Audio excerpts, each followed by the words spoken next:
with apologies to Kim, who will be appalled that she's quoted in a sermon.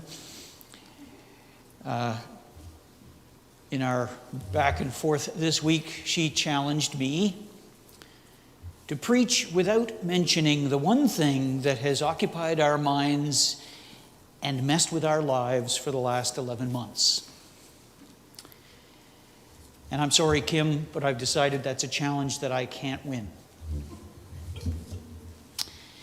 Because I'm not sure what it would take to push the pandemic thoughts entirely to one side. I'm not sure what it would take to find another focus for my reflection on the Scriptures. In fact, doing so, and I tried, it felt like a denial of reality. And a preacher who denies reality is not the most useful witness to the gospel. They exist. They do exist. There are those who would behave as though the pandemic was nothing but a footnote. Or worse, there are those who behave as though it's an attempt to deny the faithful their God-given rights. But that's not reality. Instead, I'm moved to ask, what can I do to help us see the present in all of its complicated misery faithfully? How can I do that? And to that end, this week I seek the assistance of Isaiah. Now, the book of Isaiah, as I've mentioned, is a complex thing. And that complexity is an advantage. Because what we have in Isaiah is a multi-generational compilation that offers words of warning and hope in almost equal measure. And the whole of Isaiah is a lesson in facing the reality of the moment and following the thread of God's holy presence through that reality, whatever the circumstance. And so in Isaiah, we have the whole gamut. We have exile, and we have the threat of persecution in a foreign country. And we have throughout the Isaiah timeline the foundational institutions of the nation of Israel, the monarchy and the religious system of ritual observance. All of these things are either in ruin or being dismantled or falling apart. And the prophets represented in Isaiah, there are more than one, they offer theological explanations when it's necessary. This is why this happens, and this is how we interpret God in this way. But ultimately what they offer is words of comfort and assurance that come from a deep and genuine trust in God, no matter what. And I wonder, on your behalf, and we should all wonder, how does the church do that? Does the church do that? What will it take for the church to be that kind of witness? And again, I defer to Isaiah, because maybe it's about the basics. Have you not known? Have you not heard? Has it not been told you from the beginning? Have you not understood from the foundations of the earth? With these words, the prophet just takes us back and reminds us what we've known as people of God for a long, long time. These words ask you to think about your very first ideas about God.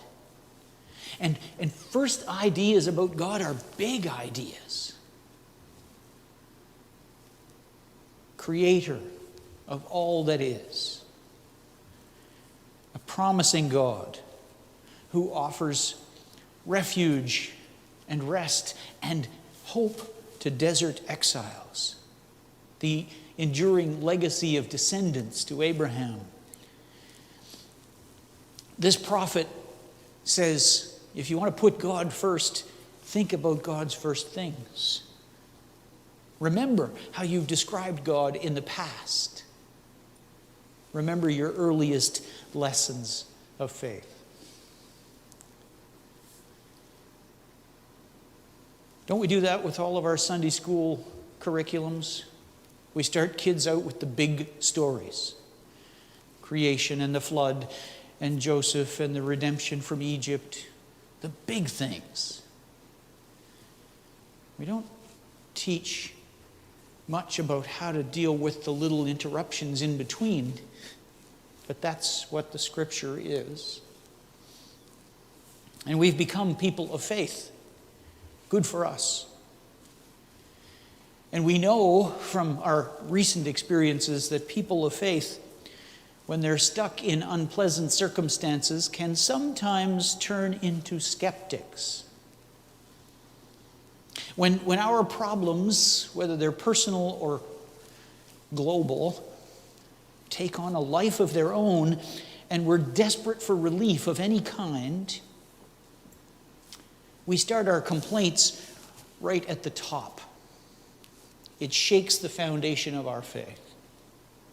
And so we ask questions, good questions, like, why me, God? Or why here? Or why now? Why this? We do that because everybody knows if you can get the answer to the why question, once you can find a reason, then you can place the blame. And why not place the blame squarely at God's feet? The further you can put blame from you, the easier it is, and the easier it is to get on with your life. So blame it on God, who, because of these big picture pieces in our faith, has become sufficiently distant to be handed all of this misery, and then we can turn away from it and get on with our lives. I mean, if this is all part of God's plan, then the choices for us are pretty simple, right? We can either decide that we're done with God, or we can hang on to faith and decide that we must do better. We must do something to get back on God's good side, to bring God back into the fold.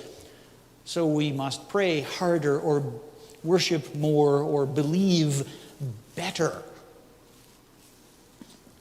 Because only if we correct what we've done will God relent and put things back to normal. That's what we want. So, quick show of hands, and this will be grim. How many of you are done with the idea that God is in control in the middle of this pandemic? I am. That's not working. The idea that God is in control is of no use when the problems of the world grow bigger in our minds than the very idea of God's own self. Our notion of God has shrunk, and everything else has grown, and God is displaced. And Isaiah, especially Isaiah, wants to reverse that. Bits of chapter 40 have been rendered in song, and we sing them at Sunday school and at camps, right? Those who wait on the Lord shall renew their strength. It's catchy. It's great, makes you feel good.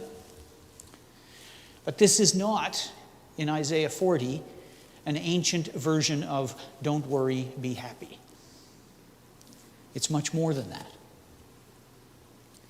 Isaiah is reminding us of God's magnificence, yes, and of God's nearness, God's intimacy to us.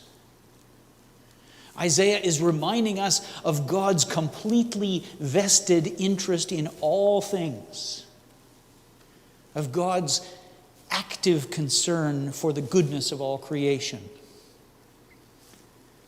Isaiah is telling us that no matter what twisted conclusions we think we have reached about God abandoning us, about God giving us over to the worst of ourselves, Isaiah would say God has done none of that. God never leaves.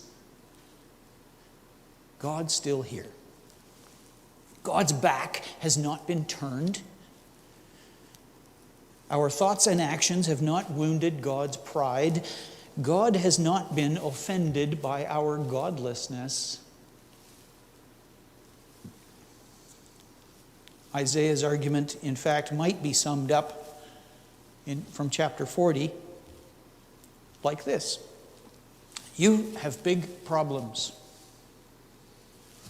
but God is bigger. Bigger than our problems. Bigger than our anxieties and fears. Bigger than our idea of what might be. In fact, God is bigger than the caricature of God that is publicly presented. The caricature of God suggests that God only wants good things for good people. The caricature of God suggests that God will look away if you somehow slip up. So we're lulled into this myth of perfection required. And Isaiah wants to break that caricature. God is not lurking in the shadows, waiting for us to screw up so that we can be punished. In fact, quite the opposite. God waits out in the open for us to acknowledge that we are in over our heads and we need the help of the one who is bigger than all of the concerns and the worries and the anxieties and the problems and the dismay that we have endured.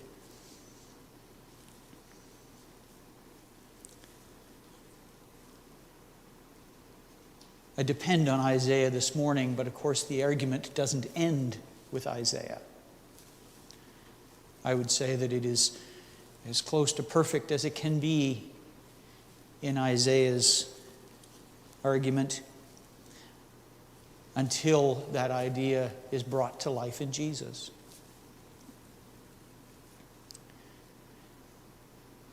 And once Jesus enters our consciousness, we can never again imagine that God is too distant to us to be of any use.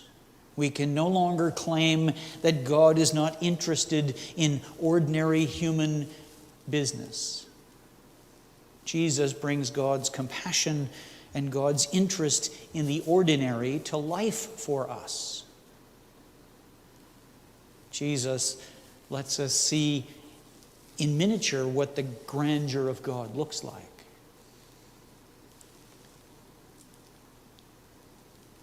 Have you not known? Have you not heard? In Jesus, we see God immersed in the everyday. In Jesus, we see God intimately active and absolutely present, whatever our circumstances, in spite of our questions and doubts.